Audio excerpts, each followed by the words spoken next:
Assalamualaikum warahmatullahi wabarakatuh. Pada pertemuan kali ini di mata kuliah konsep teknologi, kita akan membahas tentang cloud computing. Ada beberapa sumber yang menjelaskan tentang cloud computing. Yang pertama adalah cloud computing merupakan gabungan pemanfaatan teknologi komputer atau yang disebut sebagai computing dan pengembangan berbasis internet atau cloud. Nah, di sini internet disebut sebagai cloud.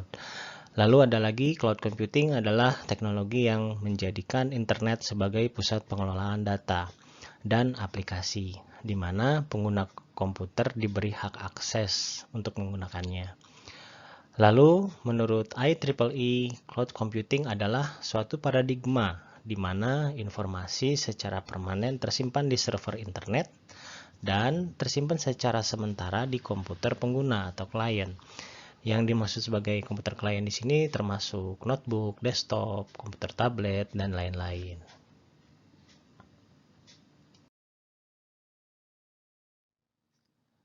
Kita masuk ke sejarah cloud computing. Dimulai dari tahun 1950-an, ketika adanya sebuah komputer mainframe, yaitu komputer yang bisa melakukan pemrosesan data dan aplikasi dalam jumlah besar. Nah, komputer ini dimanfaatkan oleh dunia pendidikan dan dunia perusahaan juga. Tapi komputer ini karena memiliki kemampuan yang lebih besar, otomatis biayanya juga mahal. Jadi ini bukan komputer yang istilahnya bisa digunakan oleh semua orang.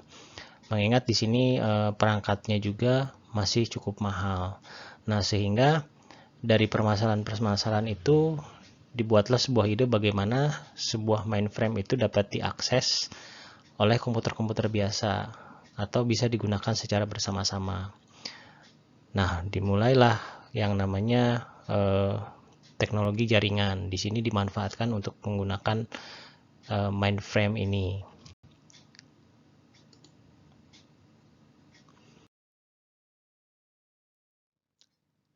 Ketika tahun 1960, seorang pakar komputasi dan kecerdasan buatan dari MIT, Profesor John McCarthy PhD, mengatakan bahwa suatu hari nanti komputasi akan menjadi infrastruktur publik seperti halnya listrik dan telepon.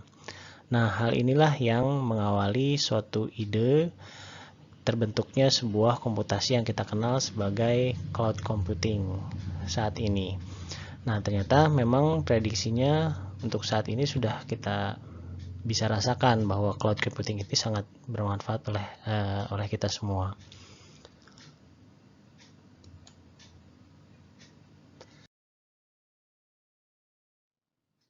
Di tahun 1995, Larry Ellison, pendiri perusahaan Oracle, mengatakan network computing.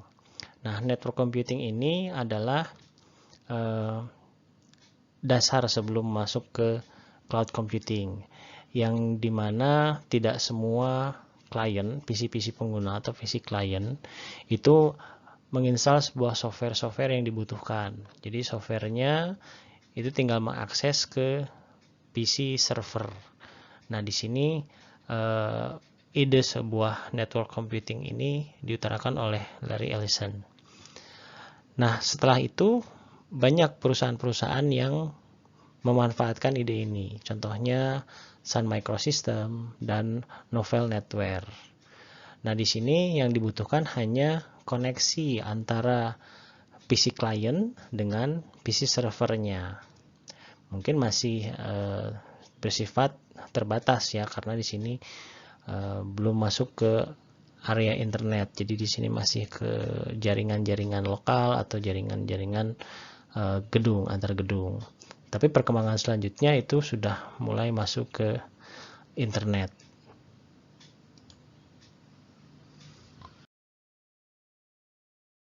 Di tahun 2000, perusahaan Amazon memiliki peran penting dalam semua pengembangan cloud computing yang ada, yaitu dengan memodernisasi semua pusat data, seperti jaringan komputer yang menggunakan paling sedikit 10% dari kapasitas mereka pada satu waktu. Lalu kemudian pada tahun 2006, Amazon mulai mengembangkan produk baru sebagai penyedia cloud computing untuk pelanggan eksternal dan meluncurkan Amazon Web Service.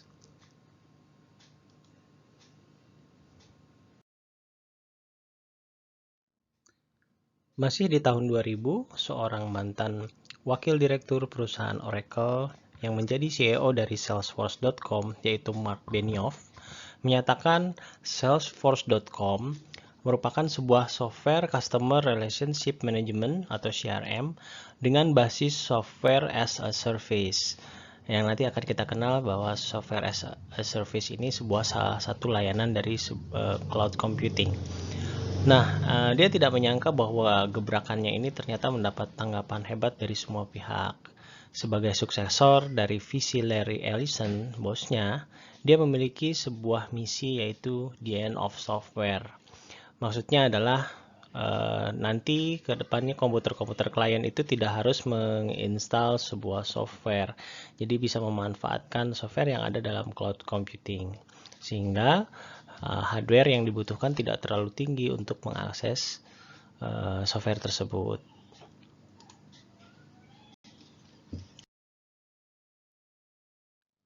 Perkembangan selanjutnya dimulai di tahun 2005, di mana cloud computing ini sudah semakin meningkat popularitasnya, mulai dari penerapan sistem, penggunaan nama, dan lain-lain. Amazon dengan EC2 atau Elastic Computer Cloud, lalu Google dengan Google Apps Engine. Di sini Google Apps Engine seperti ada spreadsheet, Google Docs, atau Slides, atau Google Form. Ada juga IBM dengan Blue Core Initiative, Windows dengan Windows Azure, lalu yang berbasis gadget atau ponsel biasa Evernote, Dropbox, Google Drive, SkyDrive, YouTube, dan lain-lain. Kemudian di awal tahun 2008, Eucalyptus menjadi yang pertama open source AWS API platform yang mengkompatibel menyebarkan cloud di swasta. Di tanggal 1 Maret tahun 2011, IBM mengumumkan Smart Cloud yang merupakan kerangka IBM Smarter Planet. Jadi IBM benar-benar serius dalam mengembangkan cloud computing ini karena memiliki visi masa depan yang sangat baik.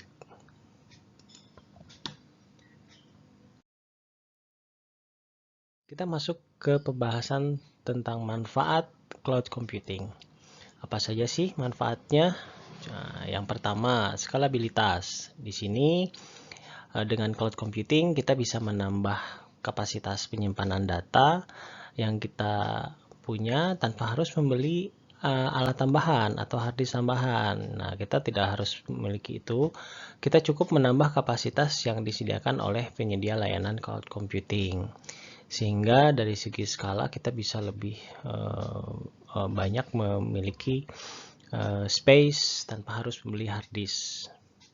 Kemudian yang kedua, aksesibilitas, yaitu kita bisa mengakses data kapanpun dan dimanapun kita berada. Asal kita terkoneksi dengan internet, sehingga memudahkan kita mengakses data di saat yang penting. Lalu yang ketiga adalah keamanan. Ya, di sini data kita bisa terjamin keamanannya oleh penyedia layanan cloud computing. Sehingga bagi perusahaan yang berbasis IT, data bisa disimpan secara aman dan penyedia cloud computing itu bisa membantu perusahaan tersebut dalam mengurangi biaya yang diperlukan dalam pengamanan data perusahaan. Tentunya dengan perjanjian-perjanjian yang sudah dibuat dengan si penyedia cloud computing. Yang keempat adalah kreasi atau kreativitas. Nah, ini para user bisa mengembangkan kreasi atau project mereka tanpa harus mengirim project mereka secara langsung ke perusahaan. Tapi user bisa mengirimkannya lewat penyedia layanan cloud computing dan bisa diakses oleh perusahaan. Dan kelima adalah kecemasan. Jadi ketika ada bencana alam, data kita bisa tersimpan aman di cloud walaupun hard disk dan gadget kita rusak. Jadi data kita lebih aman apabila terjadi bencana alam di daerah kita. Nah, tentunya semacam backup data atau disaster recovery.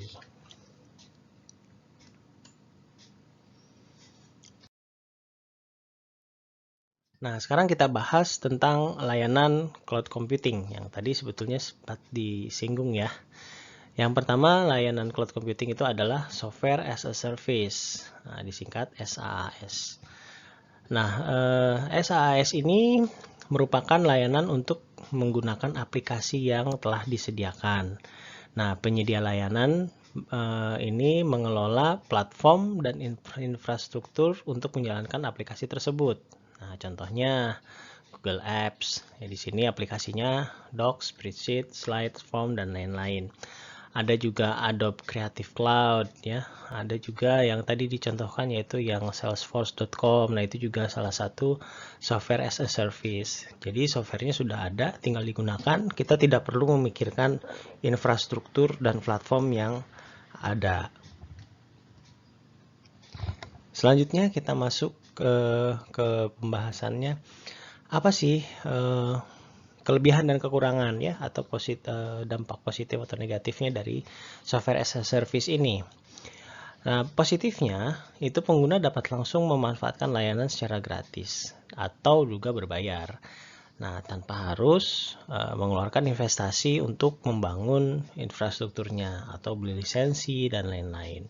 Nah, ketersediaan dan reliabilitas aplikasi dijamin oleh penyedia layanan. Pengguna hanya perlu fokus pada data yang dimilikinya. Perangkat yang dibutuhkan oleh pengguna juga hanya komputer dan internet. Itu sisi positifnya. Lalu negatifnya apa? Ada juga. Nah, pengguna tidak memiliki kendali penuh atas aplikasi yang disewa. Jadi pengguna tidak dapat dengan seenaknya mengubah fitur yang disediakan oleh SaaS tersebut. Karena ini bersifat multi-tenant sehingga fitur-fitur yang dibuat adalah fitur yang umum, tidak bisa spesifik menurut kebutuhan pengguna tertentu. Pada beberapa aplikasi, kustomisasi dapat dilakukan memang, tapi dengan skala yang terbatas.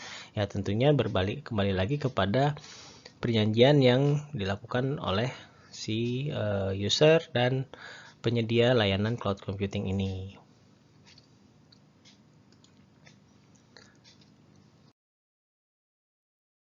Layanan cloud computing yang lain adalah platform as a service atau disingkat PaaS.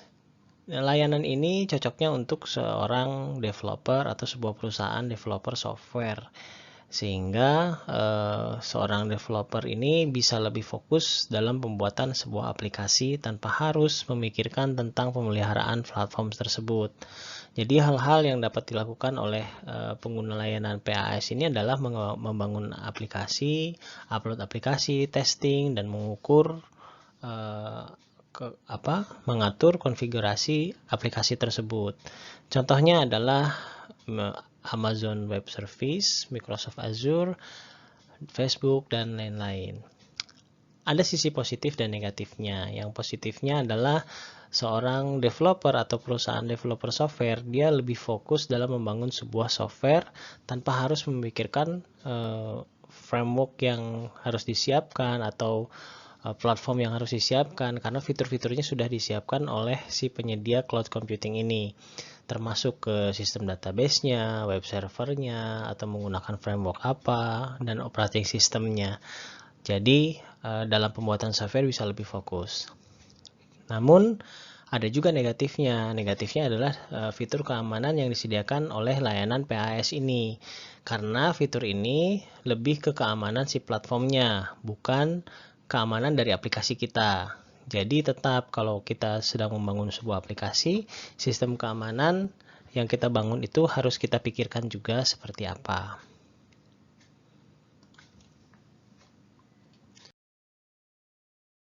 Dan yang ketiga ada infrastruktur as a service. Di sini merupakan layanan untuk menggunakan infrastruktur yang telah disediakan. Nah, layanan cloud computing jenis ini pada dasarnya adalah fisik kotak server dan komputer virtual. Nah, IaaS ini menyediakan perusahaan dengan sumber daya komputasi meliputi server, jaringan, storage, dan ruang data center. Nah, contohnya perusahaan penyedia web hosting atau penyedia VPN, nah, atau contoh lain bisa juga Google Drive ya. Nah, ini jadi menyediakan infrastrukturnya atau menyewakan infrastrukturnya supaya bisa digunakan oleh orang lain. Dampak positifnya adalah pengguna tidak perlu membeli komputer atau peralatan secara fisik. Jadi cukup melakukan penyewaan dan melakukan pemeliharaan data-data tersebut. Sementara pemeliharaan hardware-nya itu sudah ditanggung oleh si penyedia layanan cloud computing. Nah, negatifnya adalah pengguna harus terhubung ke internet untuk melakukannya, serta jika membutuhkan tambahan sumber daya untuk kebutuhan upgrade itu harus menghubungi penyedia layanan, dan pengguna harus mengurus sendiri OS-nya, keamanannya, aplikasi, database, framework, dan lain-lain.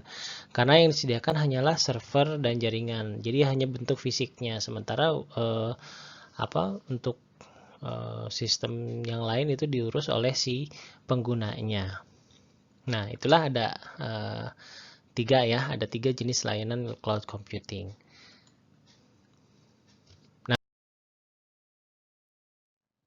Ya, dari penjelasan ketiga layanan cloud computing ini, kita bisa gambarkan seperti ini, dari mulai software, platform, dan infrastruktur.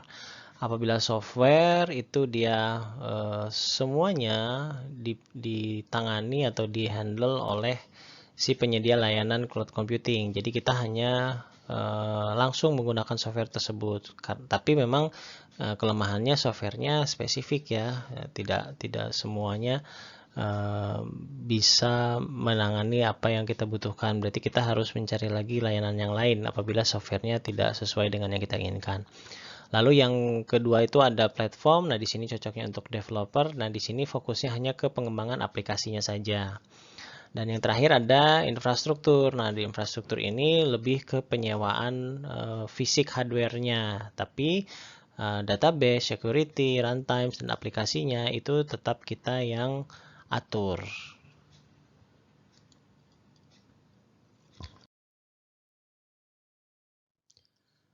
Ada 3 poin utama dalam implementasi cloud computing.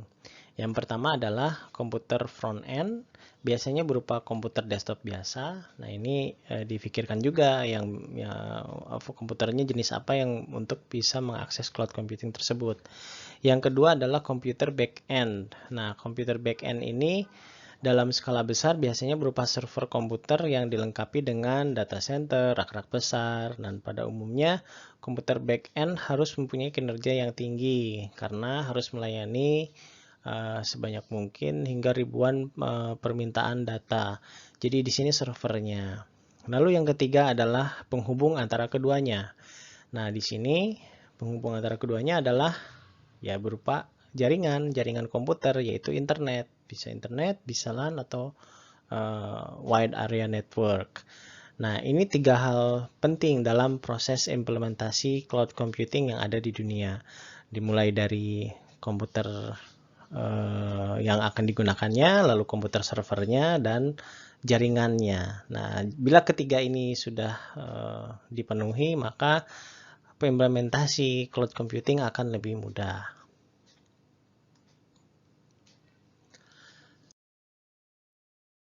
Nah, ada beberapa pertimbangan utama sebelum kita beralih ke cloud computing.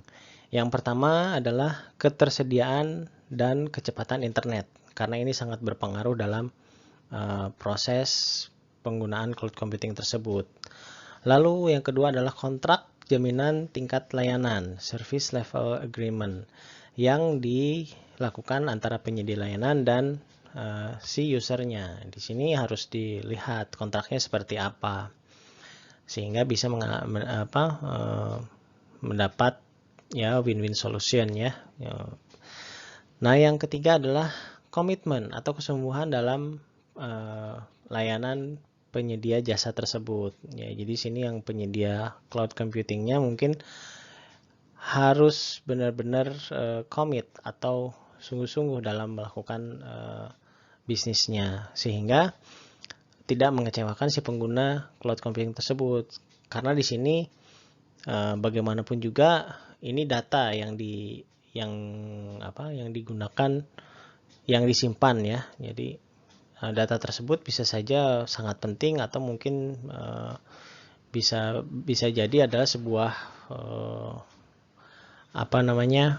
sebuah data-data perusahaan yang memang sangat sangat penting. Tapi memang di satu sisi data tersebut memang harus diselamatkan dari disaster recovery. Jadi memang harus pintar-pintar memilih siapa penyedia cloud computing tersebut. Nah, tentunya di sini kita harus melihat pengalaman si penyedia jasa tersebut, khususnya di bidang cloud computing. Jadi kita harus lihat dulu nih, si perusahaan penyedia cloudnya bagus atau tidak gitu, atau sudah berpengalaman atau tidak, sudah berapa lama berdirinya, apa saja servisnya, bagaimana kontraknya. Terus kita juga harus mempertimbangkan bagaimana kalau misalnya terjadi down. Nah, itu bagaimana kompensasi yang dilakukan oleh si penyedia cloud computingnya. Nah, itu juga perlu dipertimbangkan. Nah, tentunya yang harus dipertimbangkan selanjutnya adalah keamanan ya, keamanan atau privacy, keamanan dari data yang kita titipkan. Nah, ini sampai sejauh mana? Nah, itu juga harus dipertimbangkan. Nah, yang kedelapan, lokasi data dan yurisdiksi akan si penyedia cloud computing tersebut. Jadi apabila terjadi one prestasi atau misalnya pelanggaran dari kontrak penjaminan kontrak service level agreement ini bisa dilakukan jalan hukum. Jadi mudah, jangan sampai tidak bisa dilakukan apa-apa kalau misalnya terjadi pelanggaran ya. Nah, lalu yang kesembilan, backup data atau disaster recovery plan. Artinya kita juga harus tahu penyedia layanan tersebut harus memiliki sistem disaster recovery plan juga. Jangan sampai ya kita menitipkan data kita tapi ternyata daerah tempat kita titipkan malah hancur, ya itu kan nggak baik juga. Otomatis kita harus milih beberapa step untuk membackup data kita. Dan yang terakhir adalah biaya yang dikeluarkan. Jadi di sini sebanding atau tidak dengan biaya yang kita keluarkan apabila kita membangun sendiri platform sendiri atau hardware sendiri dibandingkan dengan menyewa. Dari segi keamanan, nah itu juga harus dipertimbangkan. Nah, sehingga tidak semuanya kita bisa terapkan untuk penggunaan cloud computing. Ada hal-hal yang memang harus dikaji ulang gitu ya. Ada hal-hal yang memang harus dipertimbangkan lebih dalam, terutama menyangkut kepada data-data yang bersifat pribadi atau penting. Nah, di sini harus benar-benar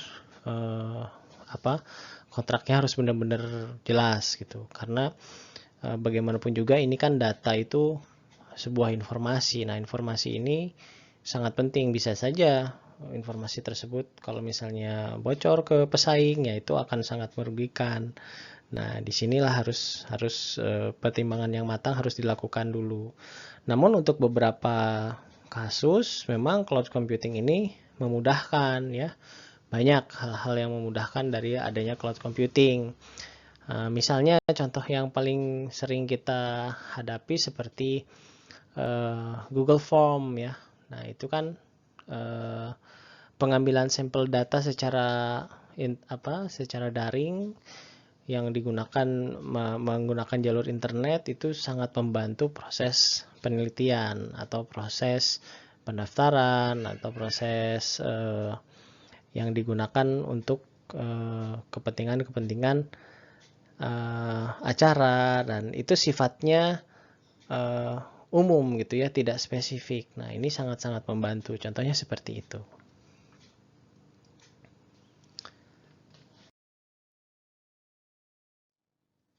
Baik, cukup sekian materi cloud computing dari saya. Terima kasih atas perhatiannya. Semoga bermanfaat. Mohon maaf apabila ada kesalahan. Terima kasih. Wassalamualaikum warahmatullahi wabarakatuh.